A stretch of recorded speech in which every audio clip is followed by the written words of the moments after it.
विक्रमपुर नामक एक खुशहाल गांव था, जहां हर त्योहार बड़े ही धूमधाम से मनाया जाता। वही हीरा नाम का एक गरीब किसान अपनी पत्नी सीता, बेटा मोहन और बेटी झुमकी के साथ एक छोटे से घर में रहता था। हीरा बहुत मेहनती था। इतनी मेहनत करने के बावजूद भी उसे कभी अच्छा मुनाफा नहीं होता था। वह किसी तरह जैसे तैसे करके अपने परिवार का लालन पालन करता था। फिर एक दिन उसकी पत्नी कहती है, आप इतनी मेहनत करते हैं और पूरा दिन ईमानदारी से काम करते हैं, फिर भी हमें कोई मुनाफा नहीं होता। हमें जीवन में इतना कष्ट झेलना पड़ रहा है। आखिर ऐसा कब तक चलता रहेगा? भाग्यवान, तुम चिंता मत करो, जल्द ही सब ठीक हो जाएगा। हमें अपने कर्मों का फल जल्द मिलेगा। तुम चिंता मत करो, सिर्फ अपने कर्मों पर ही ध्यान दो। जी, मैं तो अपने कर्मों पर ही ध्यान दे रही हूँ। मैं आपके साथ हमेशा खड़ी रहती हूँ। हम लोग कितनी मेहनत करते हैं और हम लोग कभी किसी का बुरा भी नहीं सोचते, तो आखिर हमें हमारे कर्मों का फल कब मिलेगा? सीता, तुम इतना चिंतित मत हो। हमें धैर्य से काम करना है। अगर हम सब्र करेंगे तो हमें फल भी अच्छा मिलेगा। इतना सुनकर सीता वहां से चली जाती है। हीरा बहुत ही अच्छा इंसान था। वह अपना काम ईमानदारी से करता और गांव में हर किसी की मदद भी करता। इसीलिए गांव के लोग भी उसकी बहुत इज्जत करते थे। इसी तरह समय बीतता गया। समय के साथ साथ हीरा के घर के हालात खराब होते जा रहे थे। हीरा ने अपने गांव के सेठ से कर्ज लिया था। फिर एक दिन वह सेठ हीरा के घर आता है। क्यों भाई हीरा, क्या तुम मेरा कर्ज वापस नहीं करना चाहते? सेठ जी, ऐसा नहीं है। तो भाई तुमने पिछले 4 महीनों से ब्याज क्यों नहीं दिया? सेठ जी, अभी हमारे पास पैसों की तंगी चल रही है, इसलिए मैं आपको ब्याज नहीं दे पाया। मुझे थोड़ा समय और दे दीजिए, मैं आपका सारा ब्याज अवश्य चुका दूंगा। हीरा, इसमें मैं कुछ नहीं कर सकता। देखो, जो जायज है उसके अनुसार ही तुमको काम करना पड़ेगा। मैं तुम्हें 1 महीने का और समय देता हूं। अगर तुम पूरे 4 महीनों का ब्याज दे दोगे तो ठीक है, नहीं तो मैं तुम्हारी जमीन पर कब्जा कर लूंगा। इतना कहकर सेठ वहां से चला जाता है और यह सब सुनकर हीरा बहुत उदास हो जाता है। यह बात हीरा अपनी पत्नी को नहीं बताता। अगले दिन से हीरा अपने खेतों में पूरी मेहनत से काम करता है, लेकिन उसकी फसल हर बार की तरह इस बार भी उपजाऊ नहीं होती और इसी तरह 1 महीना पूरा बीत जाता है। सेठ हीरा की जमीन पर कब्जा कर लेता है। यह सब होने के बाद हीरा बहुत ज्यादा उदास हो जाता है और घर जाकर सारी बातें अपनी पत्नी को बताता है। फिर उसकी पत्नी कहती है, जी, मैं तो आपसे कहती थी कि हमारी किस्मत में कुछ भी अच्छा नहीं लिखा है। अब देखिए ना, हम कितनी मेहनत करते थे, फिर भी हमारे साथ ऐसा हो रहा है। हमारे पास तो जमीन भी एक ही थी, लेकिन अब वह भी नहीं रही। अब हम भला क्या करेंगे? हम किस तरह अपना गुजारा करेंगे? भाग्यवान, चिंता मत करो। अपने गांव में साहूकार जी तो हैं, जो खेतों को लगान पर देते हैं। मैं उनसे जाकर बात कर लूंगा। अब हीरा दूसरों के खेतों में काम करने लगा। जब एक दिन वे खेत में काम कर रहा था तो उसे वहां पर एक गिलहरी दिखाई दी। वह गिलहरी जख्मी हालत में थी। हीरा उस गिलहरी को अपने घर ले आया। फिर हीरा की बेटी गिलहरी को दवा लगा देती है। उसके बाद वह अपने पिता से कहती है, पिताजी, आपको ये गिलहरी कहाँ से मिली? जब मैं खेत में काम कर रहा था तब मैंने इसे जख्मी हालत में पाया, तो मेरे से देखा नहीं गया, इसलिए मैं इसे घर ले आया। तभी गिलहरी बोली, हीरा, मेरी सहायता करने के लिए शुक्रिया। गिलहरी की बात सुनकर हीरा हैरान हो जाता है और बोलता है, क्या तुम बोल सकती हो? मुझे तो यकीन नहीं हो रहा है। हाँ, मैं भी बोल सकती हूँ। तभी वहाँ पर हीरा की पत्नी भी आ जाती है और गिलहरी को बोलता देखकर वह आश्चर्यचकित हो जाती है। हीरा, मैं एक जादुई गिलहरी हूँ। तुमने मेरी सहायता की है, इसलिए मैं तुम्हारी कोई भी एक इच्छा पूरी कर सकती हूँ। नहीं, मुझे तुमसे कुछ भी नहीं चाहिए। तभी उसकी पत्नी कहती है, मेरी एक इच्छा है। मैं चाहती हूँ कि हम बहुत ज्यादा धनी हो जाए।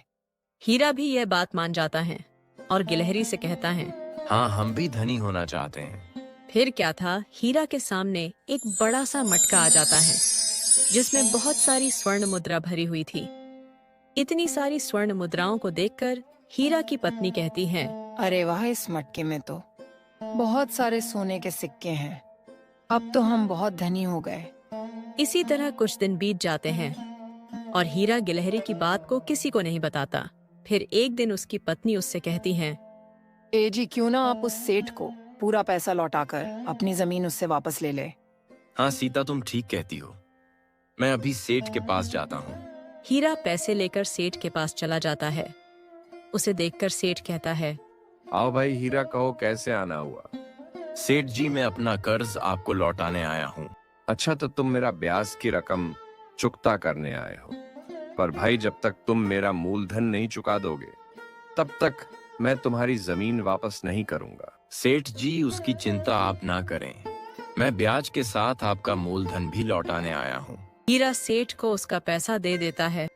यह सब देखकर सेठ चौंक जाता है और हीरा से कहता है, अरे हीरा, अचानक से तुम्हारे पास इतना धन कहाँ से आ गया? अभी 2 महीने पहले तो तुम्हारे पास ब्याज देने के लिए भी पैसे नहीं थे। सेठ जी, आपको आपके पैसे मिल गए।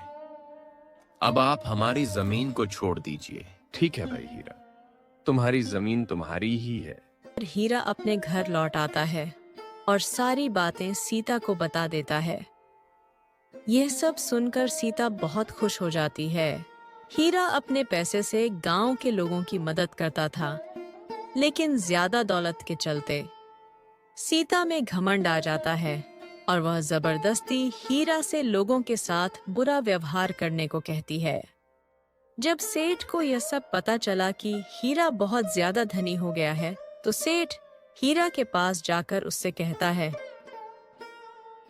हीरा, मैंने सुना है कि तुम लोगों को कम ब्याज पर पैसे देने लगे हो। देखो भाई, तुम्हें इस मौके का फायदा उठाना चाहिए। तुम इतने कम ब्याज पर कर्ज क्यों देते हो? तुम्हें तो लोगों से ज्यादा ब्याज लेना चाहिए। तुम्हारे पास यही एक मौका है, इससे तुम और ज्यादा धनी हो जाओगे। सेठ जी, तुम ठीक कहते हो। हीरा सेठ की बातों में आ जाता है और लोगों को अधिक ब्याज पर कर्ज देने लगता है। पहले तो हीरा का व्यवहार बहुत ही अच्छा था, इसलिए लोग उसकी इज्जत करते थे। परंतु धीरे धीरे वह गरीबों की मजबूरी का फायदा उठाने लगा और जबरदस्ती गरीबों की जमीन पर कब्जा करने लगा। फिर क्या था, पूरे गांव में हीरा के खिलाफ आक्रोश बढ़ गया, परंतु कोई भी हीरा का कुछ भी बिगाड़ नहीं पाया। एक दिन हीरा के बेटे की तबीयत खराब हो जाती है। हीरा उसका हर जगह इलाज कराता है, लेकिन उसका इलाज कहीं पर भी संभव नहीं हो पाता। अब मोहन की हालत दिन पर दिन खराब होती जा रही थी। फिर एक दिन हीरा के घर पर बहुत विद्वान वैद्य आते हैं। हीरा वैद्य जी से कहता है, वैद्य जी, आप मेरे बेटे को ठीक कर दो। बदले में आप जितना पैसा मांगोगे मैं देने के लिए तैयार हूँ। भाई, तुम्हारे बेटे की बीमारी मेरी समझ में नहीं आ रही है। मैं इसे ठीक नहीं कर सकता। और हाँ, इसे मैं क्या, दुनिया का कोई भी वैद्य इसे ठीक नहीं कर सकता। वैद्य जी, ऐसा मत कहिए। आप धन की चिंता मत कीजिए। आप जितना धन मांगोगे मैं आपको देने के लिए तैयार हूँ। देखो भाई, जीवन में हर चीज केवल धन से ही हासिल नहीं होती। हमें धन को इतना महत्व नहीं देना चाहिए, नहीं तो हमें एक न एक दिन बहुत ज्यादा पछताना पड़ता है। इतना कहकर वैद्य वहां से चला जाता है। वैद्य के जाने के बाद सीता हीरा से आकर पूछती हैं, एजी, वैद्य जी ने क्या कहा? हमारा बेटा ठीक तो हो जाएगा ना? नहीं, वैद्य ने मना कर दिया और कहा, मैं क्या, दुनिया का कोई भी वैद्य इसे ठीक नहीं कर पाएगा। यह सब सुनकर सीता रोने लगती हैं और रोते हुए कहती हैं, पता नहीं हमारे बेटे को किसकी नजर लग गई। सीता को रोते हुए देखकर हीरा कहता है, सीता, पहले तुम रोना बंद करो। ये जो भी कुछ हो रहा है ना, वो सब तुम्हारी वजह से ही हो रहा है। अगर तुम इतना लालच नहीं करती तो ये सब नहीं होता। तुमने गांव वालों के साथ इतना बुरा व्यवहार करवाया और इस सब की करनी हमारे बेटे को भुगतनी पड़ रही है। एजी, मुझे क्या पता था कि यह सब हो जाएगा। मैं तो हमारे भले के लिए ही सोच रही थी। देख लिया ना कितना भला हो गया। इससे तो मैं मजदूरी करके ही ठीक था। कम से कम मेरा परिवार ठीक तो था।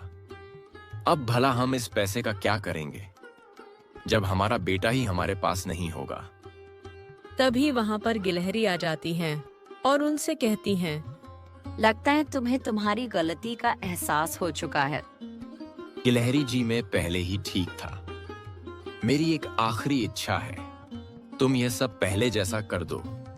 हम गरीब ही ठीक थे। देखो हीरा, जीवन में पैसे ही मायने नहीं रखते। हमें हमेशा खुश रहना चाहिए। गिलहरी सब कुछ पहले जैसा कर देती है और हीरा का परिवार हंसी खुशी रहने लगता है।